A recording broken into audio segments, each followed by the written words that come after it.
ಎಲ್ಲಾ ಹಾನಿಯಿಂದ ಕೂದಲನ್ನು ರಕ್ಷಿಸುತ್ತೆ. ಬರೀ Amrut noni reach root premium hair oil. ಇಲ್ಲ, ಅರೆಸ್ಟ್ ಆಗಿದೆ. ಕಾನೂನು ಪ್ರಕಾರ ಏನು ಕಠಿಣವಾದ ಶಿಕ್ಷೆ ಅವ್ರಿಗೆ ಆಗ್ಬೇಕು ಅದನ್ನ ಮಾಡ್ತೇವೆ.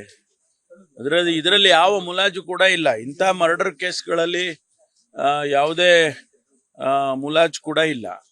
ಮತ್ತು ಪೊಲೀಸ್ನವ್ರದ್ದು ಲ್ಯಾಬ್ಸ್ ಇದೆ ಅಂತೇಳಿ ಇನ್ಸ್ಪೆಕ್ಟ್ರು ಅವರಿಗೂ ಸಸ್ಪೆಂಡ್ ಮಾಡಿದ್ದಾರೆ. ಈಗಾಗಲೇ ಅವ್ರ ಮೇಲೂ ಕ್ರಮ ತಗೊಂಡಿದ್ದಾರೆ. ಇಮಿಡಿಯೇಟ್ ಆಗಿ ಅವ್ರ ಕ್ರಮ ತಗೋಬೇಕಾಗಿತ್ತು. ಅದರಲ್ಲಿ ಲ್ಯಾಬ್ಸ್ ಆಗಿದೆ ಅಂತ ಹೇಳ್ಬಿಟ್ಟು ಅವರನ್ನು ಕೂಡ ಸಸ್ಪೆಂಡ್ ಮಾಡಿದ್ದೇವೆ. ಮುಂದಿನ ಕಾನೂನು ಪ್ರಕಾರ ಏನು ಕ್ರಮ ತಗೋಬೇಕು ಅದನ್ನ ಮುಂದುವರಿಯುತ್ತೆ. ಸರ್, ಈಗ ಹುಬ್ಬಳ್ಳಿಯಲ್ಲಿ ಕೊಲೆ ಮೇಲೆ ಹತ್ಯೆ ಆಗ್ತಾ ಇದ್ದಾವೆ, ಕಾನೂನು ಸುವ್ಯವಸ್ಥೆ ಹದಗೆಟ್ಟಿದೆ ಅಂತ ಬಿಜೆಪಿ ಆರೋಪಿಸ್ತಾರೆ. ನಾವು ಈಗ ನಾನು ಕೂಡ ರಿವ್ಯೂ ಮಾಡಿ ಅದರ ಅಧಿಕಾರಿಗಳದು ಏನಾದರೂ ತಪ್ಪಿದ್ರೆ ಅಥವಾ ಬೇರೆ ಏನು ಫ್ಯಾಕ್ಟರು ಅದಕ್ಕೆ ಕಾರಣ ಅನ್ನೋದನ್ನ ಕಂಡಿಡ್ಕೋಬೇಕಾಗುತ್ತೆ. ಈಗ ಪದೇ ಆ ರೀತಿ ಆಗ್ತಾ ಇರೋದ್ರಿಂದ ಏನು ಯಾವ ಫ್ಯಾಕ್ಟರು ಅನ್ನೋದು ಕಂಡುಹಿಡಿಬೇಕು. ಪೊಲೀಸ್ನವರಿಗೆ ಈಗ ನಾಳೆ ಈಗಾಗಲೇ ನಾನು ADGPಗೆ ಕಳಿಸ್ತಾ ಇದ್ದೀನಿ. ಅವರು ರಿವ್ಯೂ ಮಾಡಿ ನನಗೆ ವರದಿ ಸಲ್ಲಿಸ್ತಾರೆ. ಸಾಧ್ಯ ಆದರೆ ನಾನು ಹೋಗ್ತೀನಿ. ಕಂಪ್ಲೇಂಟ್ ಇಲ್ಲ, ಅವರು ತಿಳಿಸಿದ್ದಾರೆ ಅಂತ ಹೇಳಿ ನನಗೆ ಬಂದಿರೋ ವರ್ತಮಾನ. ರಿಟರ್ನ್ ಕಂಪ್ಲೇಂಟು ಇಲ್ಲ ಅಂತ ಹೇಳಿದರು. ಬಟ್ ಅವ್ರು ಹೇಳಿದ್ದಾರೆ ಅಂತ ಅದಕ್ಕಾಗಿ ಅವರು ಇನ್ಸ್ಪೆಕ್ಟರ್ಗಳನ್ನ ಸಸ್ಪೆಂಡ್ ಮಾಡಿದ್ದೀವಿ. ಅದ್ರ ಬಗ್ಗೆನೂ ತನಿಖೆ ಆಗುತ್ತೆ.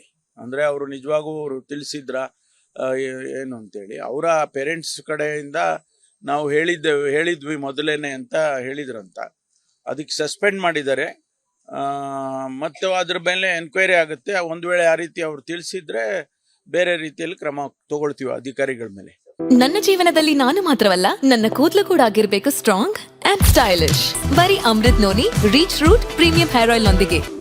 Reach root premium hair oil. Kumaraswamy ಅವರು ಹೇಳ್ತಾರೆ SIT ರಿಪೋರ್ಟ್ ಮಂಡ್ಯ ಶಾಸಕರೊಬ್ಬರಿಗೆ ಹೋಗುತ್ತೆ, ಪರಮೇಶ್ವರ್ ಅವ್ರಿಗೆ ಹೋಗ್ತಾರೆ, ಅವ್ರಿಗೆ ಹೋಗ್ತಾನೆ ಇಲ್ಲ ಅಂತ ಹೇಳಿ ನೋಡಿ. ಅವರು ಅನೇಕ ವಿಚಾರಗಳನ್ನ ನಾವು ಅವ್ರಿಗೂ ಚೆನ್ನಾಗಿ ಗೊತ್ತಿದೆ. ಕುಮಾರಸ್ವಾಮಿ ಅವ್ರಿಗೂ ಕೂಡ ಅನೇಕ ವಿಚಾರಗಳನ್ನ ಪಬ್ಲಿಕ್ ಡೊಮೇನಿಗೆ ತರೋದಕ್ಕೆ ಸಾಧ್ಯ ಇಲ್ಲ. ಯಾಕೆಂದ್ರೆ ಇನ್ವೆಸ್ಟಿಗೇಷನ್ ನಡೀತಾ ಇರುತ್ತೆ.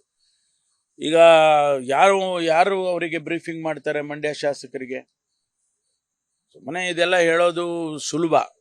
ಆದರೆ ನಮ್ಮೆಲ್ಲರಿಗೂ ಜವಾಬ್ದಾರಿ ಇದೆ. ಜವಾಬ್ದಾರಿಯಿಂದ ಕೆಲಸ ಮಾಡ್ತೀವಿ. ಮತ್ತು ಯಾವ ಮುಲಾಜಿಗೂ ಕೂಡ ನಾವು ಒಳಪಡೋದಿಲ್ಲ. ಅದನ್ನ ಅವ್ರಿಗೂ ಕೂಡ ನಾನು ಹೇಳೋದಕ್ಕೆ ಬಯಸ್ತೇನೆ. SIT ಸಮರ್ಥವಾಗಿ ಕೆಲಸ ಮಾಡ್ತಾ ಇದೆ. ಅವರು ಯಾವುದನ್ನು ನನಗಾಗಲಿ ಮುಖ್ಯಮಂತ್ರಿಗಳಾಗಲಿ ಬ್ರೀಫಿಂಗ್ ಮಾಡಬೇಕು, ಮಾಡ್ತಾರೆ. ಅದ್ರ ಬಗ್ಗೆ ಯಾವ ಅನುಮಾನ ಬೇಕಾಗಿಲ್ಲ. ಅನುಕ್ಷಣದ ಸುದ್ದಿಗಳಿಗಾಗಿ ವಿಸ್ತಾರ ನ್ಯೂಸ್ ಯೂಟ್ಯೂಬ್ ಚಾನೆಲ್ ಸಬ್ಸ್ಕ್ರೈಬ್ ಮಾಡಿ. ಹೊಸ ಸುದ್ದಿಗಳ ನೋಟಿಫಿಕೇಶನ್ಗಾಗಿ ಬೆಲ್ ಐಕಾನ್ ಕ್ಲಿಕ್ ಮಾಡಿ. ಲೇಟೆಸ್ಟ್ ಅಪ್ಡೇಟ್ಸ್ಗಾಗಿ www.vistaranews.com ವೆಬ್ಸೈಟ್ಗೆ ವಿಸಿಟ್ ಮಾಡಿ. ಅಂಗೈಯಲ್ಲೇ ಜಗತ್ತಿನ ಸುದ್ದಿ ತಿಳಿಯಲು ವಿಸ್ತಾರ ನ್ಯೂಸ್ ಕನ್ನಡ ಆಪ್ ಡೌನ್ಲೋಡ್ ಮಾಡಿ.